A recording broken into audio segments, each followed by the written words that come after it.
Put yourself in the shoes of a 12-year-old girl for just a second. The air inside your own home, it feels unimaginably heavy. It's literally suffocating, and there's this undeniable scent of death. Welcome to this explainer. Now, we're not looking at charts or data today. No, we are tracing a real, profoundly terrifying experience. This is the dark record of a family that was violently dragged into a world totally unseen by the naked eye. So take a deep breath right now, because what we're about to uncover, well, it might just have you glancing over at your bedroom door tonight. Sick until only bones remain. You know, that's not some dramatic metaphor. We are talking about the literal, agonizing torment of a mother whose physical body was being slowly, systematically devoured by an unseen dark force. The original author of this account, her eldest daughter, had to just sit there and watch her mom waste away. And the physical reality of this spiritual attack, it's absolutely chilling. This wasn't an illusion or a trick of the mind. It was literally destroying a human body piece by piece. Which brings us to part 1 of this nightmare. The deadly black magic, or tragédie Santau Maut.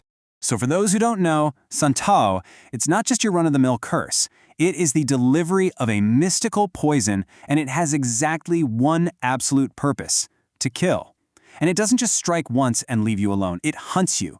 You've got the first attack, right? That initial, confusing illness. Then the second attack, it comes back, and it is so much fiercer. And then, that third point on our timeline, the fatal blow. A totally merciless strike that eventually claimed the life of this mother of 4. And it was right there, exactly while she was dying and fighting off this third attack, that the very walls between our world and the unseen realm inside that house, they just began to crumble. And that leads into part 2, the midnight guest. A threat coming from right inside the home. Picture this. Your mother is dying. Your totally terrified family is forced to sleep huddled together right there in the living room. Now, you'd feel safe surrounded by your family, right? But what if the threat was just waiting, patiently, to invite one of you outside?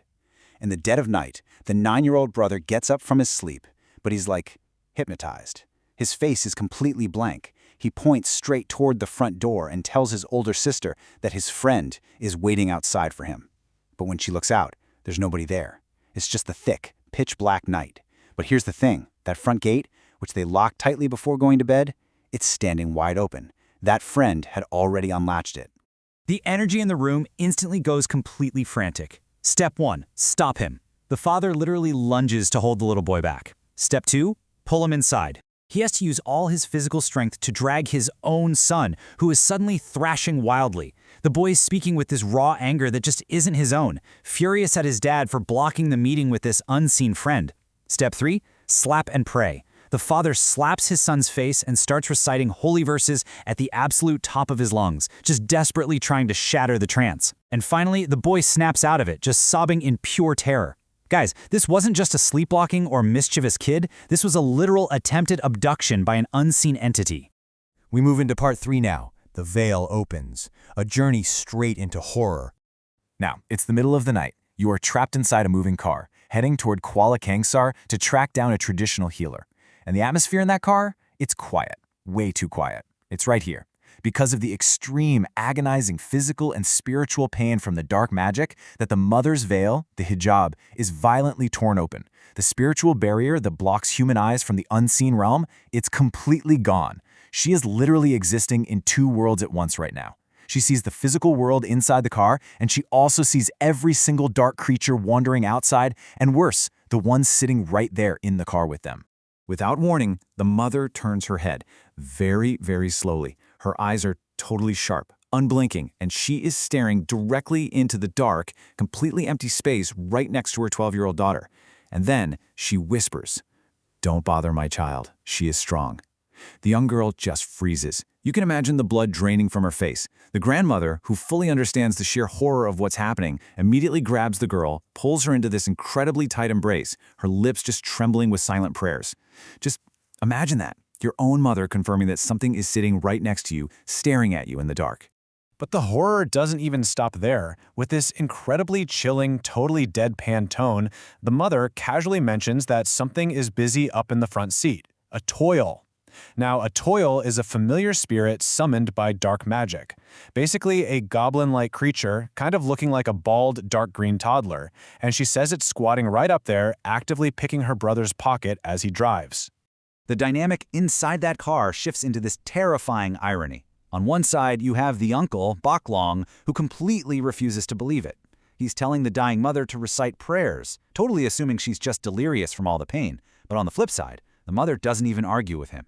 She just sits there, her eyes literally never blinking for even a second. She just stares directly at the invisible entity reaching right into her brother's pocket and whispers under her breath, "Just wait, see if the money is gone." Well, when they finally pull up to their destination, Paklong checks his wallet, and the money is actually gone, completely vanished. And keep in mind, absolutely no one physically inside that moving car could have stolen it. Paklong is left utterly, completely speechless. And the mother, whose face is drawn tight by the literal death grip of the dark magic, just offers this deeply sinister smirk. See, you didn't believe me. It was a chilling, absolute validation that just completely silenced everyone in the car. And that brings us to the final act. Part 4, the terrifying destination. The car engine finally cuts off in the courtyard of the traditional healer's house. But the air outside, it feels different. There's this heavy weight just pressing down on their chests. Suddenly, the mother's face turns deathly pale. She completely freezes up. She starts thrashing, absolutely refusing to take even a single step toward the house. She starts begging her husband to just take them home, to abandon the treatment entirely. And the 12-year-old daughter watching this, she is suddenly consumed by this absolutely suffocating dread because she knows one undeniable fact right now. Her mother's veil is open. And if her mother, who had just calmly watched ghosts and goblins for the entire car ride without flinching, is now screaming in absolute utter terror. So, one question is really going to haunt your thoughts tonight. If this mother was so unfazed, so calm watching dark entities the entire ride, but then thrashed in genuine, paralyzing terror at the mere thought of entering that healer's house, what exactly was the creature waiting for them inside? Think about that for a second before you turn off your lights tonight.